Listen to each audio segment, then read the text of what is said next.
Welcome back to another episode of Automotivated. JB, pleasure to have you as always. How are you? I am automotivated, and I'm glad I can say it now. Remember in the past when I could never say that? But We're here we going are. on 2 years of this, and I think we're finally catching our groove with everything. Absolutely. I agree with that. How are you doing?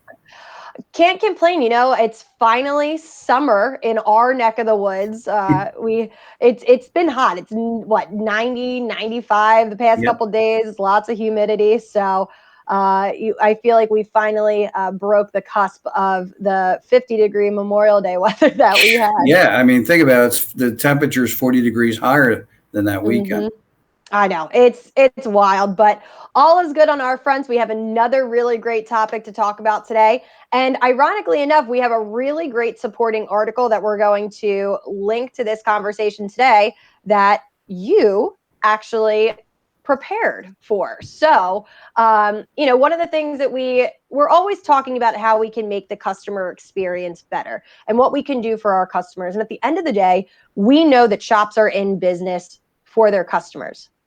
So what does that mean? If their customers are changing their behaviors, then that means the shops have to adapt to that too. And I think that's something that shop owners are really learning, with the change of the landscape in their industry. That's very true because, your shop is your customers. Mm-hmm. And if they're not coming in the door, you have nothing to do and you have no shop, you have no business, and you need to get them in the door and you need to treat them the way they want to be treated. And if you're still hung on the phone, for example, like you have been for the last 20 years, the phone was a great thing at one point, but now it's just an obstacle. And here's a statistic that I saw just the other day. 97% of Americans text every week. Mm-hmm. And the reason I bring that up is because when I came on board Bolton about 5 years ago, that number was quite a bit lower, and there was a lot of pushback. Oh, my customers will never do that, et cetera, et cetera. If you don't do texting right now, you're not reaching out to your customers in the way that they want you to. So that's really important. That's a big change. And there's lots of other changes that are going on now, too. Exactly. And you know what? I think when it comes to bolt-on technology, we are at our foundation a technology company. So we're always on the forefront of how people are adapting their communication, how people are adapting their processes. So, when we talk about, calling to texting, that's always been second nature to us. But what I think shop owners can really come to understand, and not just shop owners, but all members of their team, from the people in the front of the house to the people in the back of the house, that driving behaviors are changing. We're coming out of a pandemic where people have been working from home. And I think the statistic that you had mentioned in your article that you wrote, it was originally 1 in 5 people were working from home prior to the pandemic. Now we're expecting anywhere from 3/4 of people to still be in some type of flexible remote work opportunity. So what does that mean? Miles are going down on the car that if they're not commuting to work, then that's 5 days a week that they're not using their car as often as they were, let's say, 2 years ago. And that's really true because, when you really think about what percentage of your time, of your ownership of your car that you're actually using it, it's a very small percentage. But a big part of that percentage for many of us was traveling to and from work. So exactly as you say, those vehicles are sitting. And even before all this began, the used car market was almost 12. The average age of a car was almost 12 years. All right. And now with this whole episode going through, it's now actually pushing that it's almost 12. Did I say it right? But anyway, it was 11. It was on the high side of 11 years. Now it's 12, almost 12. And the reason I'm saying this is because all those vehicles have been on the road a lot longer than ever expected, and things are going to need to be looked at. I mean, we use salt in the winter here. Brake lines were designed not to rust, but after being on the road for 11, 12 years, they're going to start to rust and they're going to break. So being aware of things that weren't a problem 5 years ago is something that's very important for shops. Absolutely. And, even this has been a big, thought process for me. I'm so used to getting in my car, checking my mileage, looking at the sticker that I have on my front windshield and saying, okay, you know what, I'm due for an oil change, or, I need an inspection, or I need this, I need that. And that's not necessarily your gold standard anymore, because we know people aren't traveling as much. So how do people need to understand, how do shop owners need to educate their customers on the importance of maintenance and service, now that we know they're not driving as often, or most people are not driving as often as they once were? Well, that's the first thing a shop needs to do, is educate their customers, because Mm-hmm. a lot of people think, well, I'm not driving it, doesn't need any work, we're okay. But that's pretty far from the truth. I mean, Mm-hmm. any vehicle that sits in one spot for a month, a lot of different things happen. The Mm-hmm. tires might get a little flat. There might be rodents and they're eating the wiring. That's not an uncommon Yeah. thing because of the Mm-hmm. soy-based wiring anymore, because the vehicle still, they go, oh, look at that. And they check it out and they enjoy it. Mm-hmm. So shops, part of what their mission now is to reach out to customers and say, listen, you're not driving your car that much, but you still need to keep it serviced. Those batteries are Mm-hmm. going dead because they're not being driven. Mm-hmm. Oil is, and a lot of people don't realize this, but once you put the oil in the engine and you start driving on it, it has a shelf life. And that's Yes. why we say 5 months or 5,000 miles or whatever you're being given. That 5 months is there for those of you that aren't driving, because that Mm-hmm. short period and those short trips really beat up the oil. Mm-hmm. Shops need to educate customers that that is an important thing to consider when their vehicle's sitting. Absolutely. And it's not something that people are always used to. So it's not only a change in conversation, but it's really helping guide customers to adapt their behaviors as well, which isn't always the easiest thing, especially when they're used to doing something time and time again.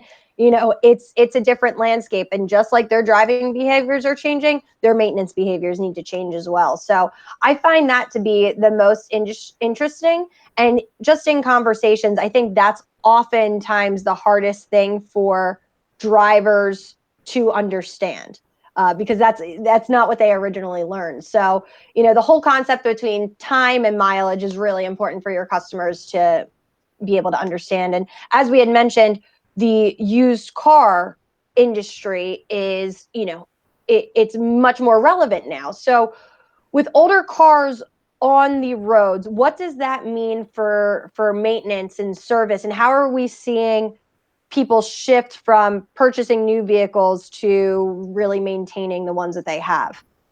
Well, most people watching this are probably aware of all the turmoil that's going on, because when the pandemic came in, we shut shops. The manufacturers shut down. Mm-hmm. And then what they did is, because everything's real time, they had to stop the delivery of things, including chips. And now that the pandemic is over, everyone's like running out to get cars, and they want new cars. But the problem is, none of those processes that were slowed down or stopped are very easy to bring back online. Mm-hmm. So there's a problem with building vehicles with these chips that are not there. So what happens? You have less new vehicles. That now starts putting pressure on the used car world, because people need new vehicles. Maybe they got into a wreck or something like that, and they need a new car. They can't buy a new one, so they're going to move to the used vehicles. And vehicles that are used are on the road; they're already there. Mm-hmm. Mm-hmm. So there's age and there's wear and tear on those vehicles that has to be considered and monitored, even more so than a brand new car. I mean, you pick up a vehicle that's 5 years old, you can't expect to drive it for a year without having it checked. You need to get it checked right away.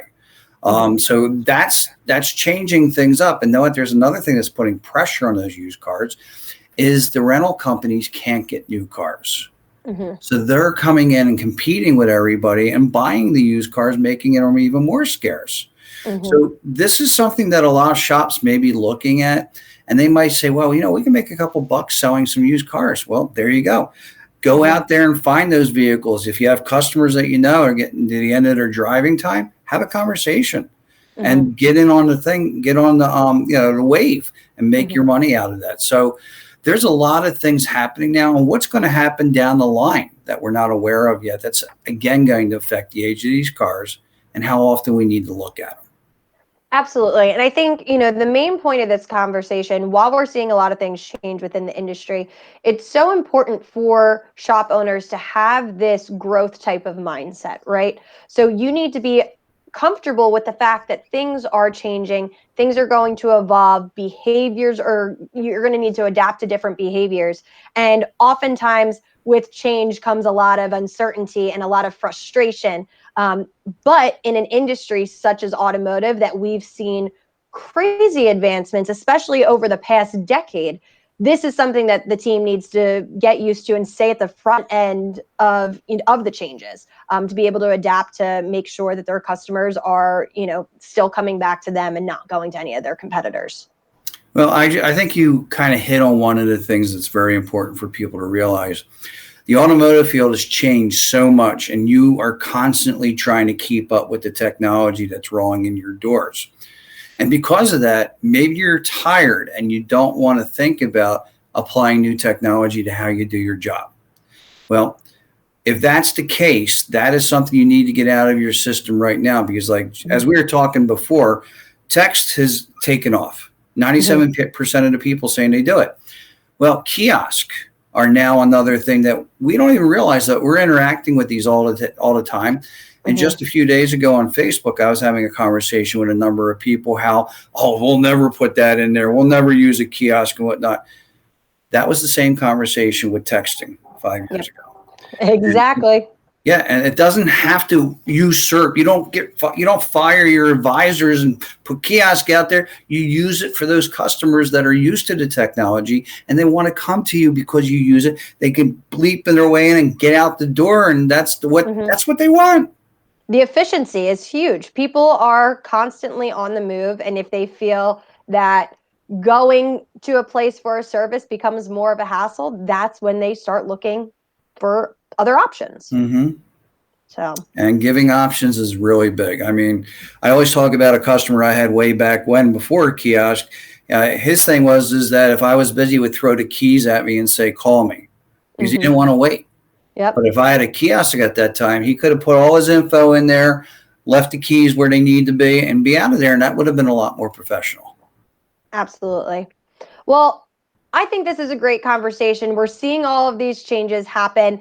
We made sure to include in the comments below more information specifically around how customer habits are changing and how your shop needs to adapt. So be sure to check that out. It's JB's feature on Shop Owner Magazine. So it is all there for everybody to take a look at. But in the meantime, we want to hear what's going on in your business, what else you're seeing changes from with your customers over the past year. How have they, adapted their behavior, and what is your shop doing to keep up with it? But in the meantime, JB, always a pleasure.